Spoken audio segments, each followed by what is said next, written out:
Hello दोस्तों, नमस्कार। Exam pillar में आपका स्वागत है। आज हम उत्तराखंड अधीनस्थ सेवा चयन आयोग द्वारा आयोजित उत्तराखंड स्टेनो एग्ज़ाम के रीजनिंग, जीके और सामान्य हिंदी के 41 से लेकर 100 तक के क्वेश्चनों को सॉल्व करेंगे। चलिए शुरू करते हैं आज का वीडियो।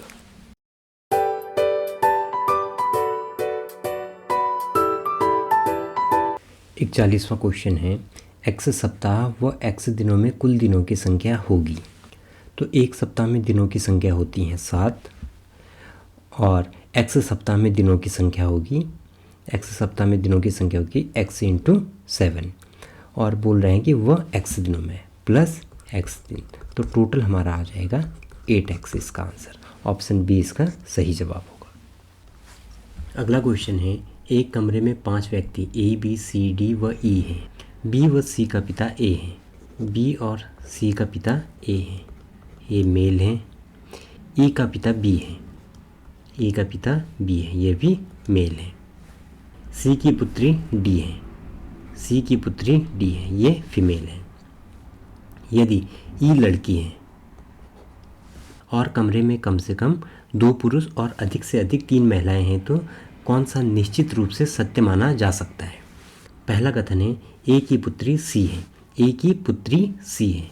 सी का कोई हमें एविडेंस नहीं है, ये मेल है या फीमेल है ये हमें पता नहीं है, तो ये गलत हो गया।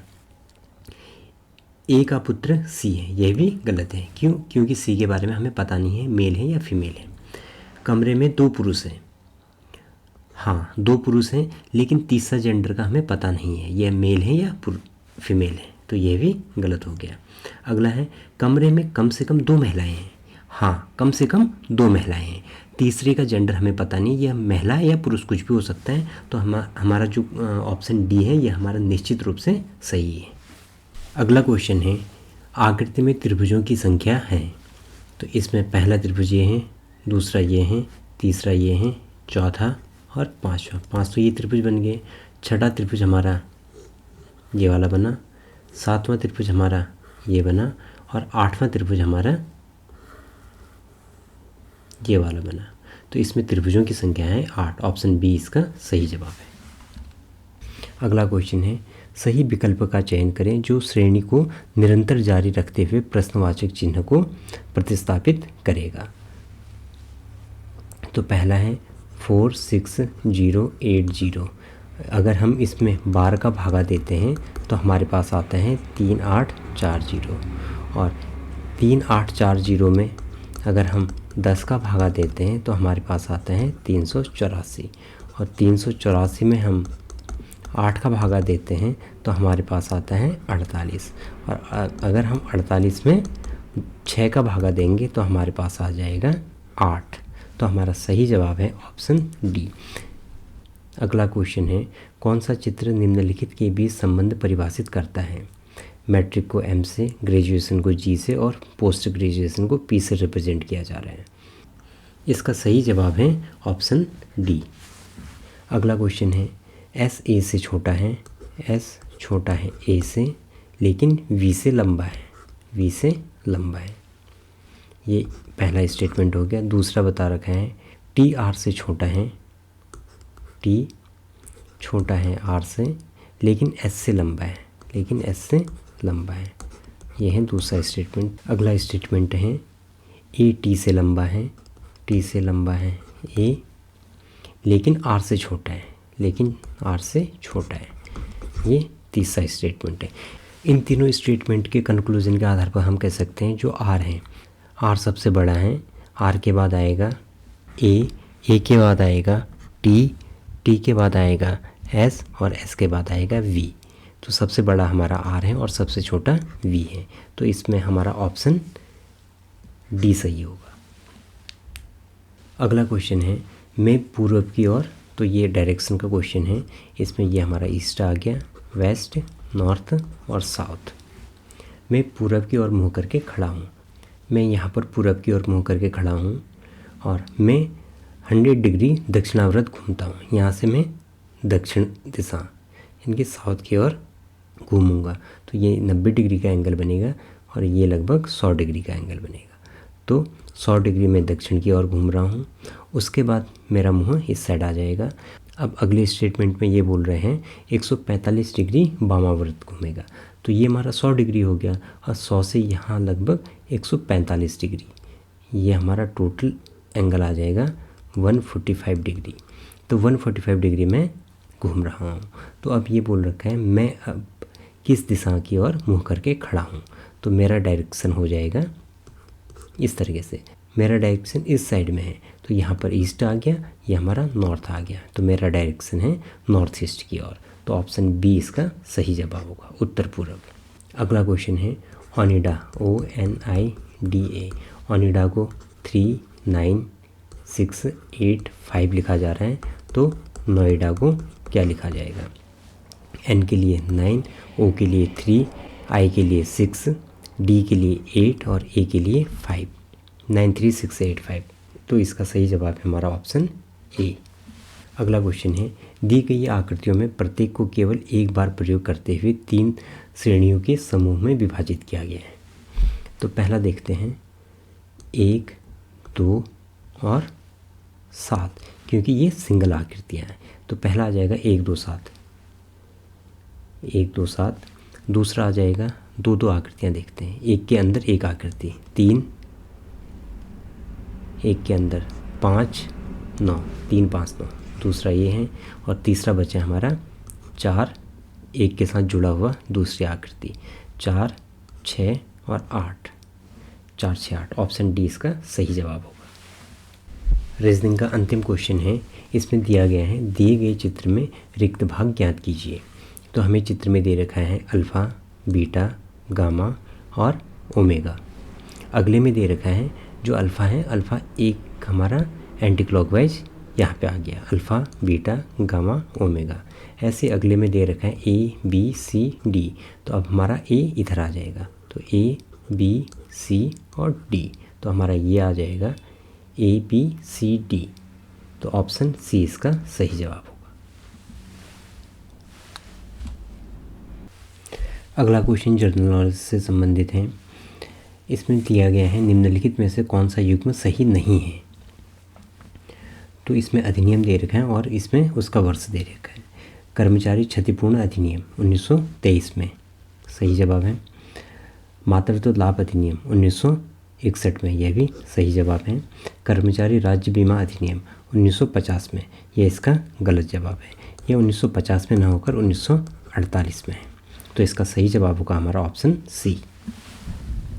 अगला क्वेश्चन है मुख्य केंद्रीय भ्रंश MCT मेन सेंट्रल थ्रस्ट अलग करता है, यह करता है मध्य हिमालय और महा हिमालय को। ऑप्शन ए इसका सही जवाब है।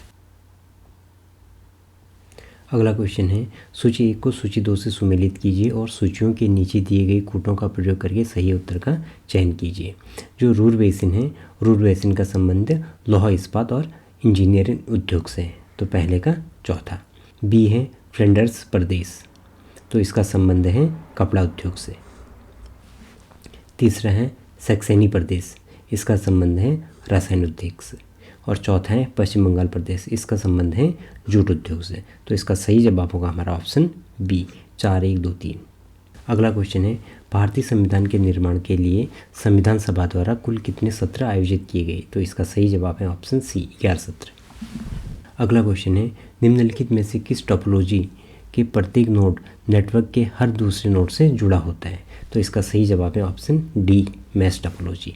जो मैश टोपोलॉजी होती है, हमारा एक सिस्टम ये है, दूसरा इधर होगा, तीसरा इधर, चौथा इधर, पांचवा इधर, तो सारे के सारे सिस्टम हमारे एक दूसरे से कनेक्ट होंगे, सारे 2-2 नोडों से जुड़े होंगे।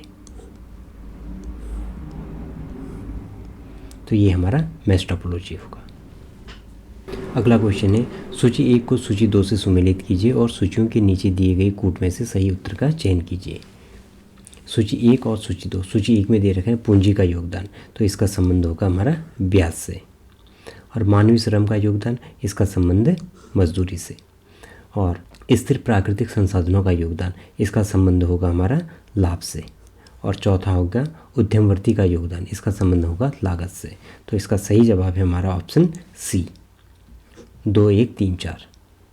अगला क्वेश्चन है निम्नलिखित में से किस आंदोलन ने गांधी जी को वास्तव में राष्ट्रीय नेता बनाया? तो इसका सही जवाब है ऑप्शन सी, रॉलेट सत्याग्रह आंदोलन। अगला क्वेश्चन है, निम्नलिखित में से कौन सा पूर्ण स्वराज्य का प्रस्ताव पारित होते समय भारतीय राष्ट्रीय कांग्रेस के अध्यक्ष थे? तो उस समय अध्यक्ष थे बी, पंडित जवाहरलाल नेहरू। जब पूर्ण स्वराज की घोषणा हुई थी उस समय 19 दिसंबर 1929 को लाहौर अधिवेशन हुआ था। तो लाहौर अधिवेशन की अध्यक्षता की थी पंडित जवाहरलाल नेहरू ने। अगला क्वेश्चन है, केरल में कुटुंबश्री हैं, यह है अति लघु साख कार्यक्रम। ऑप्शन सी इसका सही जवाब है। अगला क्वेश्चन है, विजयनगर साम्राज्य के अवशेष कहाँ पाए गए? तो इसका सही जवाब है ऑप्शन सी, हम्पी में। जो विजयनगर के अवशेष प्राप्त हुए हैं वह आधुनिक कर्नाटक के हम्पी शहर के निकट प्राप्त हुए हैं। अगला क्वेश्चन है, सूची 1 को सूची 2 से सुमेलित कीजिए और सूचियों के नीचे दिए हुए कूट में से सही उत्तर का चयन कीजिए। तो एक तरह हमारे इंटरनेट ब्राउज़र दे रखे हैं और दूसरा उसका निर्माण करता है। जो हमारा फायरफॉक्स है, Firefox Mozilla, safari Apple, internet explorer Microsoft और एक्सेस ये करता है ब्लैकबेरी। तो इसका सही जवाब है ऑप्शन सी, 4 3 1 2। अगला क्वेश्चन है, निम्नलिखित में से कौन सा एक सही सुमेलित नहीं है? तो पहला है कोल्लेरू झील आंध्र प्रदेश, यह सही जवाब है। दूसरा है कोलिवैली झील केरल में, यह इसका गलत जवाब है। यह केरल में ना होकर तमिलनाडु है। तो इसका बी आंसर सही होगा। अगला क्वेश्चन है, निम्नलिखित में से कौन सा समुचित रूप से जनता द्वारा और जनता के लिए वानगी को वर्णित करता है? यह करता है सामाजिक वानगी। तो ऑप्शन ए इसका सही जवाब होगा। अगला क्वेश्चन है, टाइगर रिजर्व और उसके राज्यों के बीच सही मिलान का चयन कीजिए। हमें सही मिलान निकालना है इसमें से। पहला ऑप्शन है कान्हा टाइगर रिजर्व, यह छत्तीसगढ़, छत्तीसगढ़ इसका गलत जवाब है। यह छत्तीसगढ़ में नहीं है, यह है मध्य प्रदेश में। दूसरा है बांदीपुर कर्नाटक में, यह इसका सही जवाब है। तीसरा है पेरियार तमिलनाडु में, यह तमिलनाडु गलत जवाब है, यह है केरल में। चौथा है सिमलीपाल असम में, यह गलत जवाब है, यह असम में ना होकर कहाँ है? उड़ीसा में। तो इसका सही जवाब है ऑप्शन बी, बांदीपुर कर्नाटक। अगला क्वेश्चन है, भारत में किस फिल्म ने अखिल भारतीय सर्वश्रेष्ठ फीचर फिल्म का पहला राष्ट्रीय पुरस्कार जीता? तो इसका सही जवाब है सामची आई। तो इसका सही जवाब है ऑप्शन डी। अगला क्वेश्चन है, दमों के साथ मुख्य रूप से बजने वाला वाद्य कौन सा है? तो इसका सही जवाब है ढोल, ऑप्शन ए। अगला क्वेश्चन है, सरहिंद नहर का निर्माण निम्न में से किस नदी पर किया गया है? तो इसका सही जवाब है ऑप्शन सी, सतलज नदी। अगला क्वेश्चन है, निम्नलिखित में से कौन सा युग्म सही नहीं है? एक जगह योजना दे रखी है, दूसरी जगह उसका वर्ष दे रखा है। किसान क्रेडिट कार्ड योजना 1998-99, ये इसका सही जवाब है। सहकारी विकास फंड 1993, सही जवाब है। नाबार्ड 1980, ये इसका गलत जवाब है। नाबार्ड की स्थापना हुई थी 12 जुलाई 1982 और क्षेत्रीय ग्रामीण बैंक 1975, सही जवाब। तो इसका सही जवाब है ऑप्शन सी, नाबार्ड।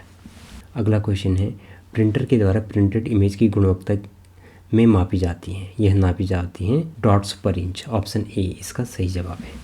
अगला क्वेश्चन है, सूची 1 को सूची 2 से सुमेलित कीजिए और सूचियों के बीच दिए गए कूट में से सही उत्तर का चयन कीजिए। एक जगह सूची 1 और सूची 2, सूची 1 में अनुच्छेद दे रखा है और सूची 2 में उसका वर्णन दे रखा है। अनुच्छेद 13, तो इसका संबंध है मूल अधिकारों के असंगत या उसके अल्पीकरण करने वाली विधि। अगला है अनुच्छेद 29, अल्पसंख्यक वर्गों का संरक्षण। अगला है अनुच्छेद 20, यह है अपराधों के लिए दोष सिद्ध के संबंध में संरक्षण। और अनुच्छेद 24, कारखानों में बच्चों के लिए नियोजन का निषेध। तो इसका सही जवाब है ऑप्शन सी, 2 3 4 1। अगला क्वेश्चन है, सूची 1 को सूची 2 से सुमेलित कीजिए और सूचियों के नीचे दिए गए कूटों का प्रयोग करके सही उत्तर का चयन कीजिए। कावेरी नदी, कावेरी नदी का उद्गम है पश्चिमी घाट, सही है। नर्मदा, नर्मदा नदी अमरकंटक से निकलती है। झेलम नदी, यह बेरीनाग झील से निकलती हैं। और रावी नदी, यह रोहतांग दर्रे से निकलती है। तो इसका सही जवाब है ऑप्शन डी, 1 4 2 3। अगला क्वेश्चन है, अशोक ने अपने अभिलेखों में कौन सा नाम उत्कीर्ण किया? तो इसका सही जवाब है ऑप्शन डी, प्रियदर्शी। अगला क्वेश्चन है, जलवायु प्रदेश की सीमा निर्धारण के वर्णन प्रभाविता एवं तापीय दक्षता का प्रयोग किसके द्वारा किया गया है? इसका सही जवाब है C.W. थॉर्नथवेट। ऑप्शन बी इसका सही जवाब है। अगला क्वेश्चन है, निम्नलिखित कथनों को पढ़िए और इसका सही जवाब चुनना है इनमें से। पहला कथन है, बनास चंबल नदी की एक बाएं किनारे की सहायक नदी है। सही जवाब है। पार्वती चंबल नदी की एक दाहिने किनारे की सहायक नदी है। यह भी सही जवाब है। अगला है, काली सिंध चंबल नदी की एक दाहिने किनारे की सहायक नदी है। यह भी इसका सही जवाब है। तो इसका सही ऑप्शन होगा हमारा ऑप्शन ए। 1, 2, 3। अगला क्वेश्चन है, निम्नलिखित में से किस संविधान संशोधन अधिनियम द्वारा मत देने की उम्र 21 से घटाकर 18 वर्ष की गई? तो इसका सही जवाब है 61वां संविधान संशोधन 1988।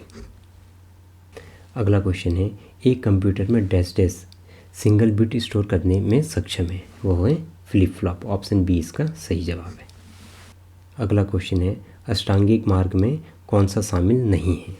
तो इसका सही जवाब है मध्यमान प्रतिपदा। ऑप्शन ए इसका सही जवाब है। अगला क्वेश्चन है, सैगा मृग का संबंध निम्नलिखित में से किस देश से है? तो इसका सही जवाब है ऑप्शन सी कजाकिस्तान। अगला क्वेश्चन है, वर्तमान में नीति आयोग के मुख्य कार्यकारी अधिकारी हैं, ये CEO की बात कर रहे हैं। तो इसका सही जवाब है Shri BVR Subrahmanyam. Option B इसका सही जवाब है। और जनरल नॉलेज का अंतिम क्वेश्चन है, निम्नलिखित में से कौन सा नए संक्रियता शब्द खोजा? तो इसका सही जवाब है ऑप्शन सी आर्थर श्रृंगसीकर। अगला क्वेश्चन है सामान्य हिंदी से, इसमें पूछ रखा है उर्तंड मार्तंड पत्र का प्रकाशन वर्ष कब है? तो इसका प्रकाशन वर्ष है 1826। इसका प्रकाशन हुआ था 30 मई 1826 को, और ये हिंदी भाषा का प्रकाशित होने वाला प्रथम समाचार पत्र है। अगला क्वेश्चन है, निम्नलिखित सूची 1 को सूची 2 से सुमेलित कीजिए। सूची ए में गाने दे रखे हैं और सूची 2 में उनके गायकों का नाम लिखा हुआ है। सिलगी बांध, इनका संबंध है मंगलेश डबराल से। ओटवा बेले, इनका संबंध है नरेंद्र सिंह नेगी से। मोहना तेरी मुरौली, इनका संबंध है प्रीतम भरतवाण से। और अगला है सौला गाँव की बांध रुकमा, इनका संबंध है साहब सिंह रमोला से। तो इसका सही जवाब है ऑप्शन सी। अगला क्वेश्चन है, अनु प्लस अयह यह बनाता है अनवय, तो यह इसमें कौन सी संधि है? तो इसमें यण संधि। ऑप्शन बी इसका सही जवाब है। अगला क्वेश्चन है, संविधान की किस धारा के अनुसार संघ का कर्तव्य होगा कि वह हिंदी भाषा का प्रसार बढ़ाए और उसका विकास करे? तो अनुच्छेद 351। ऑप्शन सी इसका सही जवाब है। अगला क्वेश्चन है, निम्नलिखित कथनों पर विचार कीजिए। पहला कथन है, बाजूबंद प्रेम गीत होते हैं, एकदम सही। दूसरा है, छोबती स्त्री पुरुषों का सम्मिलित मंडलाकार नृत्य होता है, यह भी एकदम सही है। खुड़ेल गीत विवाह के अवसर पर दुल्हन की विदाई के समय गाए जाते हैं, यह इसका गलत जवाब है। जो खुड़ेल गीत होते हैं यह बसंत के समय गाए जाने वाला गीत है। अगला है, मांगल गीतों का गायन जागरों के समय किया जाता है, यह भी इसका गलत जवाब है। जो मांगल गीत होते हैं यह विवाह के अवसर पर गाए जाने वाला गीत है। तो इसका सही आंसर है 1 और 2 सही हैं, 3 और 4 गलत हैं। ऑप्शन ए इसका सही जवाब है। अगला क्वेश्चन है, व्यक्तिक पत्र के उदाहरण हैं। व्यक्तिक पत्र, निमंत्रण पत्र, शोक पत्र और बधाई पत्र। ऑप्शन सी इसका सही जवाब होगा। अगला क्वेश्चन है, कारण के रहते हुए भी कार्य का न होना किस अलंकार का लक्षण है? तो यह है विशेषोक्ति। ऑप्शन ए इसका सही जवाब। अगला क्वेश्चन है, वह अभियुक्ति जो किसी पत्र के प्रारूप के लिए उसके निस्तारण तक अधिकारियों द्वारा लिखी जाते हैं उसको कहते हैं, उसको टिप्पण कहा जाता है। ऑप्शन डी इसका सही जवाब है।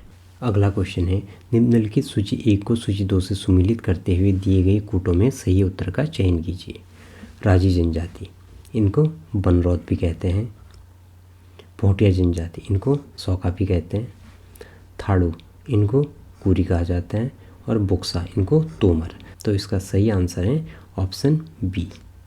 अगला क्वेश्चन है, चिल्ड्रन फिल्म सोसाइटी द्वारा किस कहानी पर फिल्म बनाई गई? तो इसका सही जवाब है ऑप्शन बी, दाज्यू। अगला क्वेश्चन है, सूची 1 को सूची 2 से सुमेलित कीजिए तथा सही कूट का चयन कीजिए। तो सूची 1 में शब्द दे रखे हैं और सूची 2 में उनका विलोम बता रहा। तो सूची 1 में खंडन, खंडन का विलोम होता है मंडन।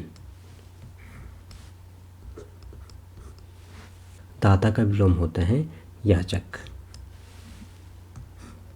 चिरंतन का विलोम होता है नश्वर। आगामी का विलोम होता है विगत। तो इसका सही जवाब है ऑप्शन बी। अगला क्वेश्चन है, निम्नलिखित में से कौन सी पत्रिकाएं कुमाऊनी भाषा में प्रकाशित की जाती हैं? पहरू सही जवाब है। आदली कुसली यह भी सही जवाब है। घराट गलत जवाब। पहरू गलत जवाब। तो इसका सही जवाब है ऑप्शन बी 1 और 2। अगला क्वेश्चन है, निम्नलिखित सूची 1 को सूची 2 से सुमिलित कीजिए। हुड़की बोल यह एक कृषि गीत है। धान की रोपाई के समय इन गानों को गाया जाता है। दूसरा है बिटमणी गीत, यह विवाह गीत है। अगला है नेवली, यह विहिर गीत है।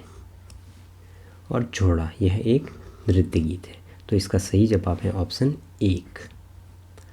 अगला क्वेश्चन है, निम्नलिखित में से आयुष्मान शब्द का शुद्ध पर्यायवाची युग्म चयनित कीजिए। तो इसका सही जवाब होगा आयुष्मान। आयुष्मान का चिरायु, दीर्घायु और चिरंजीव। तो ऑप्शन डी इसका सही जवाब है। अगला क्वेश्चन है, कथन कुमाऊनी वाचिक परंपरा में लोकोक्ति और मुहावरे का महत्वपूर्ण स्थान है। ये मौखिक परंपराएं लगभग सभी भाषा भाषी क्षेत्रों में एक रूप प्रदर्शित करती हैं। कुमाऊनी और अन्यत्र समाजीय परंपराएं बराबर रूप से प्रचलित हैं। कथन को पढ़कर सही उत्तर का चयन कीजिए। पहला कथन है, कुमाऊनी कहावतों में लाक्षणिकता हैं, अन्य भाषा की कहावतों में नहीं। यह इसका गलत जवाब है। दूसरा कथन है, कुमाऊनी में अन्य भाषाओं की कहावतों के नमूने पाए जाते हैं। यह इसका सही जवाब है। अगला क्वेश्चन है, सूची 1 और सूची 2 को सुमिलित कीजिए। कंठ, कंठ स्वर है क ख ग घ। तालव्य स्वर हमारे च छ ज झ। मूर्धा स्वर यह है ट ठ ड ढ। और दंत स्वर त थ द ध। तो इसका सही जवाब है ऑप्शन डी 1 4 2 3। अगला क्वेश्चन है, जौनसारी भाषा में मेहमान को क्या कहा जाता है? अगला क्वेश्चन है, जौनसारी भाषा में मेहमान को क्या कहा जाता है? तो इसका सही जवाब है ऑप्शन डी पावना। अगला क्वेश्चन है, इस प्रश्न में 2 कथन दिए गए हैं। इन दोनों कथनों का सम्यक परीक्षण करके सही उत्तर का चयन कीजिए। तो पहला कथन दे रखा है गले का हार होना, यानी कि प्रिय वस्तु होना। दूसरा कथन है मुंड पोखिल आफी दिखिल। तो इसका सही जवाब है ऑप्शन सी। कथन 1 हिंदी भाषा और कथन 2 कुमाऊनी भाषा का मुहावरा है। अगला क्वेश्चन है, हंसुए के ब्याह में खुरपे की गीत लोकोक्ति अर्थ है तो असंगत बातें करना। ऑप्शन ए इसका सही जवाब है। और हिंदी भाषा का अंतिम क्वेश्चन है, निम्नलिखित साहित्यकारों के जन्म तिथि के अनुसार सही अनुक्रम में व्यवस्थित कीजिए। पहला है महादेवी वर्मा, तो इनका जन्म हुआ था 26 मार्च 1907 को। दूसरा है सुमित्रा नंदन पंत, इनका जन्म हुआ था 20 मई 1900 ईस्वी में। तीसरा है सूर्यकांत त्रिपाठी निराला जी, इनका जन्म हुआ था 21 फरवरी 1899 को। और जयशंकर प्रसाद, इनका जन्म हुआ था 30 जनवरी 1889 को। तो इसका सही जवाब है ख ग ख क। ऑप्शन सी इसका सही जवाब है। तो यह तो था स्टेनो पेपर का रीजनिंग, जीके और हिंदी पोर्शन। मिलते हैं आपसे अगले वीडियो में, तब तक के लिए नमस्कार।